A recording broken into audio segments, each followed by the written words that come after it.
All praise to the Most High. Hallelujah. So I'm making this video so that people can have a clarity on what's going on when it comes to covenants, right? Now, when dealing with the Most High, He deals with us via covenant, based on a covenant that is between us and Him. And it's been like that ever since the beginning of time, right? Even with Adam and Eve, it was a covenant. So we have to look at it as such. So when we dealing with marriage, marriage is a covenant.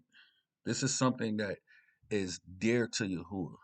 It's dear to him. So we have to make sure when we saying things that is accurate and is in its fullness before we put anything out, because there's a judgment for that. So in all reality, when we look at marriage, we know that there's a process in which you have to go through to get married, right? You can't just say, I'm married to somebody because we had sex with each other. That doesn't make you married, right?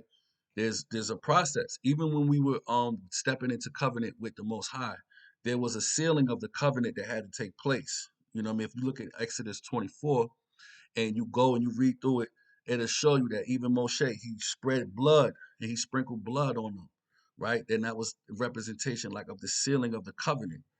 And the same thing as far as marriage goes, right? So you have the ketubah, and it's like a written agreement in its terms that each party must obey by, right? And then you have your vows, things that you are vowing before the Most High, that is you are being held to based on what you're saying before Him in the front of witnesses, right? And then you have to consummate that marriage at the end. You have to have sexual intercourse at the end of that, and that's what's going to seal that marriage. So you can't say that if somebody get married for money while they're in the world out of ignorance, that they just automatically are married to that person and they can't divorce that person, and that's 100% false. That's 100% false, because the Most High is not accepting just anything from us. Now, this is where we have to use logic and critical thinking and the word, right? And the two shall become one flesh. If you go to Genesis chapter 2, verse 24, Ephesians chapter 5, verse 31, Matthew chapter 9, verse 5. When you look in Matthew chapter 9, verse 5, it speaks about that, and it speaks about the husband and the wife cleaving to each other. When you look up that word cleave in the Strongs, it literally goes back to intercourse. So the whole idea of them becoming one flesh is them having intercourse with each other, and now their souls are entwining, and the Most High is no longer looking at them as two different people. He's looking at them as one. So if you get married for money and you're lying to the government saying that this is your wife, what would happen in the natural if you are found it out that if that founds out to be a lie? Your marriage will not be accepted. The other person to get deported, you'll go to jail. So if the man won't accept that marriage, what makes you think the Most High accepts that marriage? The Most High does not accept that marriage. So don't think for 1 second because you got married when you was out in the world for money that the Most High accepted that and you didn't go through the full terms of the covenant. No, He does not accept that. That's not accepted. So we have to be careful when we are saying certain things as if the Most High is accepting any old type of marriage. He's not. He's not. So no, that is not your wife. If you don't went and got married for her for money, you never had sex with her. You never went through a ceremony. You just signed some papers and you got no. The Most High is not accepting that at all. He's not accepting that. So we can't. We got to be careful. We got to be careful because at the end of the day, we can't be out here telling people if you got married for money, that's your husband or that's your wife. No, that's not your husband. That's not your wife. The Most High did not accept that marriage. You did not go about the terms via covenant the proper way. You did not do it right. So you can't say that that's your wife or that's your husband and you did not follow the order in that which the Most High set up when it comes to marriage. You got to follow that order. With everything that goes on pertaining to Most High, you got to follow the order. You can't go outside of the order and think that you you good with anything. You have to follow the order. So I just put this quick little video out just to clarify some things because I seen some things that was kind of disturbing. And at the end of the day, we I have to do what is put in my rock to do when it comes to I can't hold this in knowing that I seen something that's false at the end of the day and it's pertaining something and that I know about. There's no way.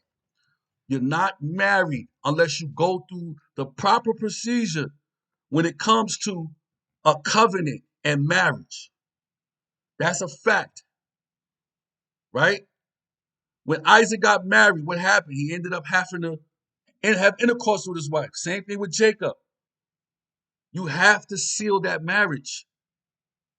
We came into covenant via Yahusha. He died. So it was the shedding of blood that took place that seals the covenant. So we have to always remember that we can't just, I don't know where things come from, but all I know is that the word is the word. And at the end of the day, Yahuwah's order is his order. Getting married for money doesn't make you married if you're not following the covenant order that the Most High set in place. If you ain't doing it in the way that the Most High is telling that it tells you to do it, that's not no real marriage to him. That ain't no real marriage. He ain't honoring that marriage. You think the Most High is gonna honor a marriage that you run and you go ahead and you sign some papers and you go get and you go get married for some money and now you good and then the person get their green card and then you after that you divorce. You think that the Most High honored all of that? No, he did not honor that. He did not honor that because the Most High that I serve is not honoring things that's out of order. He's not going to honor something that's not in order. There's no way that you can do something that's out of order and it's pleasing to the Most High. And you think that he's accepting it, whether it's in ignorance, whether no matter where you put it. Just like you can't have intercourse with a woman and say that that's just your wife. No, that's not the full term of what it takes for her to become your wife. There has to be some sort of accountability. The covenant has to be established in its fullness. If the covenant is not established in its fullness, then it is no covenant. You have to establish that covenant because marriage is a covenant. So we cannot be out here just saying stuff because it's dangerous. You can lead somebody to go astray. It's dangerous. It don't matter based on what nobody's sins, nobody has done. At the end of the day, Yah is the same yesterday, today, and forever. He's not changing because of how we feel. No. And at the end of the day, Yah is an L of order. And he set up marriage to be done as a sacred covenant. And you have to seal that. You got to seal that. You can't just do things all rinky dink and think that you married and you good. No, you can't. That's not acceptable before his sight. Period. But that's all I wanted to say. All praise to the Most High.